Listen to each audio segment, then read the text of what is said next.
नमस्कार दोस्तों, जय श्री कृष्ण, राधे राधे। दोस्तों आज की स्टोरी बहुत ही बढ़िया है और बहुत ही ज्यादा इंटरेस्टिंग और अमेजिंग होने वाली है। ये कहानी बहुत ही प्रेरणादायक है। जो लोग इस कहानी को दिल से और मन से सुनते हैं उसके घर में कभी भी कोई परेशानी नहीं आती है। उसके घर में हमेशा सुकून शांति बनी रहेगी। माँ लक्ष्मी का सदैव आगमन बना रहेगा। दोस्तों आपने बखूबी सुना होगा कि जिस घर में रोज लड़ाई झगड़े होते हैं, रोज कलेश उत्पन्न होता है, उस घर में बरकत नहीं होती, माँ लक्ष्मी का आगमन नहीं होता है। जिस घर में सुख शांति होती है उस घर में सुख समृद्धि की प्राप्ति होती है और माँ लक्ष्मी का निवास सदैव बना रहता है। ये कहानी हमारे जीवन में हमें एक प्रेरणा देगी कि हमें घर में लड़ाई झगड़े क्यों नहीं करने चाहिए और जिस घर में लड़ाई झगड़े होते हैं तो उनको किस तरीके से रोका जाए। तो दोस्तों घर में सुख शांति का होना बहुत ही जरूरी होता है, क्योंकि जहाँ सुख शांति होती है वहीं माता लक्ष्मी निवास करती हैं। जहाँ कलेश होता है, लड़ाई झगड़े होते हैं, वहाँ लक्ष्मी माता कभी भी वास नहीं करती हैं। वहाँ सिर्फ दुख दरिद्रता निवास करती है। इसीलिए हो सके तो इस कहानी पर जरूर अमल करें और इस कहानी को पूरा सुनें। ये कहानी आपको आपके जीवन में ढेरों सारी प्रेरणाएं देगी। ये बहुत ही प्रेरणादायी कहानी है। दोस्तों वीडियो शुरू करने से पहले आपसे बस एक ही रिक्वेस्ट करना चाहता हूँ कि अगर आपने अभी तक वीडियो को लाइक नहीं किया है तो वीडियो को लाइक कर दें और कमेंट बॉक्स में हर हर महादेव जरूर लिख दें, क्योंकि आप लोग बाद में भूल जाते हैं। तो चलिए वीडियो शुरू करते हैं। दोस्तों इस कहानी को ध्यान से सुनिएगा, क्योंकि हम लोगों के जीवन से ही इस कहानी का ताल्लुक है और अगर आपने जरा सी भी इसको मिस की तो आप बहुत कुछ मिस कर देंगे। दोस्तों एक जंगल में एक मोर एक मोरनी रहा करते थे। मोर और मोरनी दोनों बड़े हंसी खुशी रहते थे। एक दिन मोरनी मोर से कहती है कि पिया जी, हमें यहाँ से चलना चाहिए और यहाँ से चलने के बाद जहाँ हमारे समाज के पक्षी रहते हैं, जहाँ काफी सारे मोर और मोरनी रहते हैं, हमें वहाँ चलना चाहिए। मोर मोरनी से कहता है कि हे प्रिय, हम अगर वहाँ चलेंगे तो लड़ाई झगड़े और काफी ज्यादा विवाद बढ़ने लगेंगे। इससे अच्छा तो हम सुकून से दोनों यहाँ रहते हैं। लेकिन मोरनी जिद करती है तो मोर मान जाता है और फिर वहाँ से वो दोनों उड़ करके एक नगर में आ जाते हैं। उस नगर का राजा पशु पक्षियों की भाषा को अच्छी तरह समझता था। उस राजा ने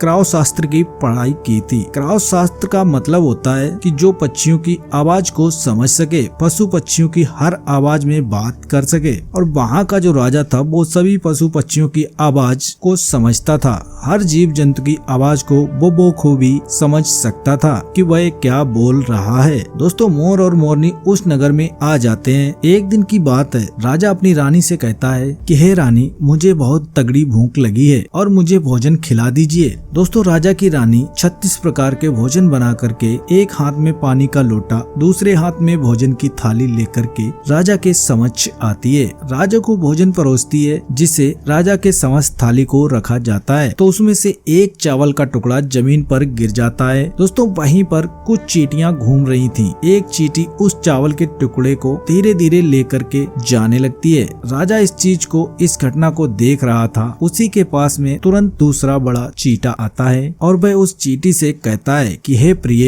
यह चावल का टुकड़ा मुझे दे दीजिए और तुम राजा की थाली से जाकर दूसरा चावल का टुकड़ा लेके आओ। इस बात को वह राजा समझ जाता है, क्योंकि राजा पशु पक्षियों की हर जीव जंतु की भाषा को समझता था। तो दोस्तों राजा इस बात को समझ जाता है कि चींटा चींटी से क्या कह रहा है। चींटी चींटा से मना कर देती है, कहती है नहीं, राजा को पता चल जाएगा तो मुझे मार देगा। लेकिन चींटा फिर भी चींटा कहता है कि राजा को कुछ पता नहीं चलेगा। नहीं, राजा हमारी भाषा को समझ सकता है। फिर चींटी जाने की कोशिश करती है, लेकिन आधे रास्ते से ही वह वापस लौट आती है और जाके चींटा से कहती है कि नहीं, मैं नहीं जाऊंगी। हो सकता है राजा को पता चल जाए और राजा मेरी मृत्यु भी कर सकता है। चींटा चींटी से कहता है कि शायद तू ठीक कहती है। चींटा को इस बात का आह्वान हो जाता है कि राजा शायद हमारी बात को सुन रहा है और चींटा चींटी से कहता है कि राजा हमारी बात को सुन रहा है और शायद समझ भी रहा है। राजा ने हमारी बात बातों को सुन लिया है। चींटी चीटा से कहती है कि यदि राजा ने हमारी बात को सुन लिया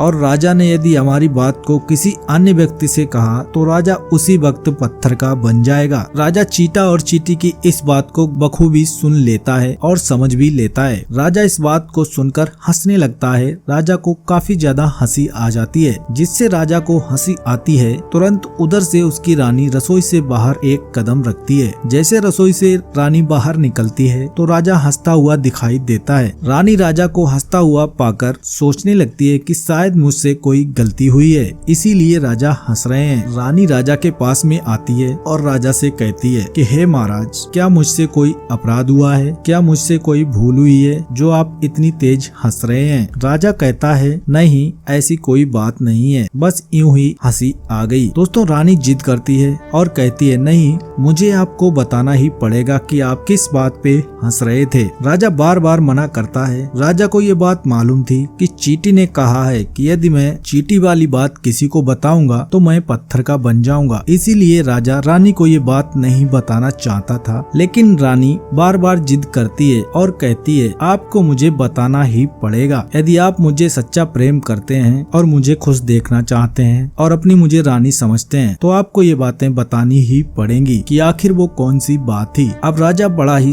धर्म संकट में पड़ जाता है और राजा बार बार मना करता है। यदि राजा रानी को मना करता है तो वो रानी दुखी होती है। यदि अगर राजा बात बताता है तो वो पत्थर का हो जाता है और अगर रानी को वो बात नहीं बताता है तो रानी का विश्वास खत्म हो जाता है। दोस्तों रानी काफी ज्यादा जिद करने लगती है। कहते हैं ना, तिरिया हट और बाल हट बहुत ही तगड़ी होती है। हमेशा इन दोनों लोगों से हमेशा बच के रहना चाहिए। जितना हो सके इनको संभाल के ही रखना चाहिए। रानी तिरियाहट करती है। तिरियाहट के चक्कर में राजा को झुकना ही पड़ता है और राजा कहता है ठीक है, यदि मैं आपको ये बात बताऊंगा तो आपको पछताना पड़ेगा। रानी कहती है अभी तो आप मना कर रहे थे कि यूं ही कोई बात नहीं है और अभी आप बोल रहे हैं कि मुझे पछताना पड़ेगा। जरूर कोई तगड़ी बात है जो आप मुझे बताना नहीं चाहते। तो रानी और भी ज्यादा जिद करने लगती है। राजा कहता है ठीक है, यदि आप नहीं मान रही हो तो किसी जंगल में चलते हैं, वहाँ मैं आपको इस बात को सुनाऊंगा। दोस्तों राजा रानी रथ में सवार होकर के